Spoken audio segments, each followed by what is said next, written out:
இன்றைக்கு பொது காலத்தின் 25ஆம் வாரம் செப்டம்பர் மாதம் 25ஆம் தேதி வியாழக்கிழமை. இன்று தேவன் நமக்கு தரும் ஜீவநீரூற்றான இறை வார்த்தைகள் புனித லூக்கா எழுதிய நற்செய்தி இயல் 9 இறை வார்த்தைகள் 7 9 முடிய. அக்காலத்தில் நிகழ்ந்தவற்றையெல்லாம் குறுநில மன்னன் ஏரோது கேள்வியுற்று மனம் குழம்பினான். ஏனெனில் சிலர் இறந்த யோவான் உயிருடன் எழுப்பப்பட்டார் என்றனர், வேறு சிலர் எலியா தோன்றியிருக்கிறார் என்றனர், மற்றும் சிலர் முற்காலத்து இறைவாக்கினருள் ஒருவர் உயிர்த்தெழுந்துள்ளார் என்றனர். ஏரோது, யோவானின் தலையை நான் வெட்டச் செய்தேனே, இவர் யாரோ, இவரை பற்றி இவ்வாறெல்லாம் கேள்விப்படுகிறேனே என்று சொல்லி இயேசுவைக்கான வாய்ப்பு தேடிக்கொண்டிருந்தான். ஆண்டவரின் அருள்வாக்கு. கிறிஸ்துவே மக்கு புகழ். உன் திருவீணையில் என்னை ஒரு நரம்பென இறைவா ஏற்றிடுவீர், சுகராகம் மீட்டிடுவீர். உன் திருவீணையில் என்னை ஒரு நரம்பென இறைவா ஏற்றிடுவீர், சுகராகம் மீட்டிடுவீர். தூசு படிந்த நரம்பு என்று என்னை வெறுத்து விடாதே, மாசு நிறைந்த மனிதன் என்றும் உறவை நிறுத்தி விடாதீர். தூசு படிந்த நரம்பு என்று என்னை வெறுத்து விடாதீர், மாசு நிறைந்த மனிதன் என்றும் உறவை நிறுத்தி விடாதீர். என் இயேசுவே, என் தெய்வமே, என்னோடு நீ பேச வேண்டும். வார்த்தையில் தினம் நானும் உயிர் வாழ வேண்டும்.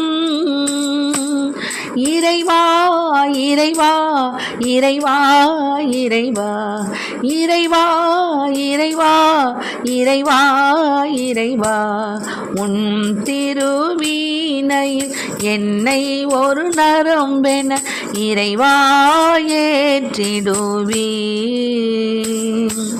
சுகராகம் மீட்டிடுவீர். தீராத சோகத்தில் நான் மூழ்கும் போது சுமைதாங்கி நீதானையா, ஆராத சொல்லால் அடி வாங்கும் போது இடிதாங்கி நீதானையா. தீராத சோகத்தில் நான் மூழ்கும் போது சுமைதாங்கி நீர்தானையா, ஆராத சொல்லால் அடி வாங்கும் போது இடிதாங்கி நீர்தானையா. என் தலைவா, என் துணைவா, என் தனிமை நீ நீக்க வேண்டும். உன் பார்வையால் என் விழி ஒளி பெற வேண்டும். இறைவா இறைவா இறைவா இறைவா இறைவா இறைவா இறைவா இறைவா, உன் திருவீணையில் என்னை ஒரு நரம்பென இறைவா ஏற்றிடுவீர், சுகராகம் மீட்டிடுவீர். இன்றைக்கு நம் தேவன் தரும் ஜீவநீர் ஊற்றான இறை வார்த்தைகளை கேட்டோம். அதாவது அந்த காலத்தில் குறுநில மன்னன் ஏரோது கேள்வியுற்று மனம் குழம்பினான். என்னென்னா, யோவான் உயிருடன் எழுப்பப்பட்டார் அப்படின்னு சிலர் சொன்னாங்க, வேறு சிலர் சொன்னாங்க எலியா தோன்றிருக்கிறார்னு சொன்னாங்க, மற்றும் சிலர் சொன்னாங்க முற்காலத்து இறைவாக்கினருள் ஒருவர் உயிர்த்தெழுந்துள்ளார்னு சொன்னாங்க. அப்போது ஏறாது என்ன செஞ்சான், நான் தானே யோவானின் தலையை வெட்ட சொன்னேன், இவர் யார் ஒன்றும் புரியலையே, இவரை பற்றி இவ்வாறெல்லாம் கேள்விப்படுகிறேனே அப்படின்னு சொல்லி இயேசுவை காண வாய்ப்பு தேடிக்கொண்டிருந்தான். எதுக்காக? அவரை கொல்றதுக்காக. ஏன்னா நான் மட்டும்தான் ராஜா, இன்னொரு ராஜாலாம் இருக்கக்கூடாது அப்படின்னு அவர் இயேசு சொன்னது என்னென்னா விண்ணகத்தை நோக்கி அவருடைய பயணத்தை சொன்னார். ஆனால் இவன் நினச்சிக்கிட்டான் மண்ணகத்தில் அவர் ராஜாவாக இருக்க போகிறாரு, நம்ம பதவியை பிடிங்கிக்க போகிறாருன்னு அவனுக்கு ஒரு பயம்.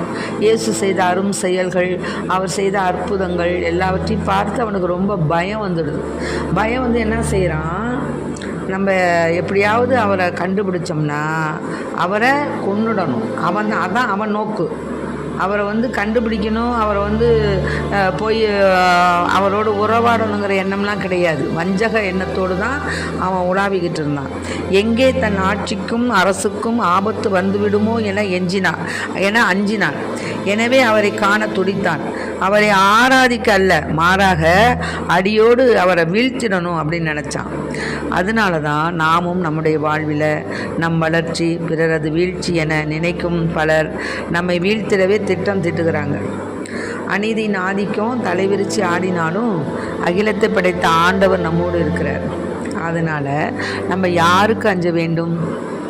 நமக்கு என்ன குறை வந்தாலும் சரி, என்ன நோவு வந்தாலும் சரி, எந்த நோக்காடு வந்தாலும் சரி, எந்த ஒரு எதிர்ப்பு வந்தாலும் சரி, எதிர்மறை கருத்துக்கள் நம் மீது வந்தாலும் சரி, நம்முடைய ஆன்மா ஆண்டவருக்கு தெரியும். ஆகவே ஆண்டவருக்கு பிரியமுள்ள பிள்ளைகளாக நாம் வாழும் பொழுது யார் எந்த திட்டம் தீட்டினாலும் அதற்காக நம்ம பயப்படக்கூடாது. நமக்கு நோவுகள் வந்தாலும் பயப்படக்கூடாது. எல்லாம் இறை திட்டம். அவருடைய இறைவனுடைய அன்பும் ஆதரவும் நம்மோடு இருக்க நாம் மனிதர்களுக்கு பயப்பட தேவையில்லை. ஆகவே இதை கேட்டுக்கொண்டிருக்க அன்பார்ந்த பிள்ளைகளை, நாம் நம்முடைய வாழ்க்கையில் சரியாக நடந்தோம்னா யாருக்கும் நம்ம அஞ்ச தேவையில்லை. இறைவன் ஒருவருக்கு அஞ்சி நடந்தால் மட்டும் போதும். ஆகவே நாம் எப்படிப்பட்ட சூழ்நிலையில் வாழ்கின்றோம்? இறைவனுக்கு அஞ்சி நடக்கின்றோமா, அல்லது மனிதருடைய எதிர்ப்புக்கும் அவர்களுடைய பேச்சுக்கும் நாம் பயந்து நிற்கின்றோமா? சிந்திப்போம். இறைவன் நம்மோடு இருக்கும் பொழுது எதுவும் நம்மை அணுகாது. Praise the Lord. மரியே வாழ்க.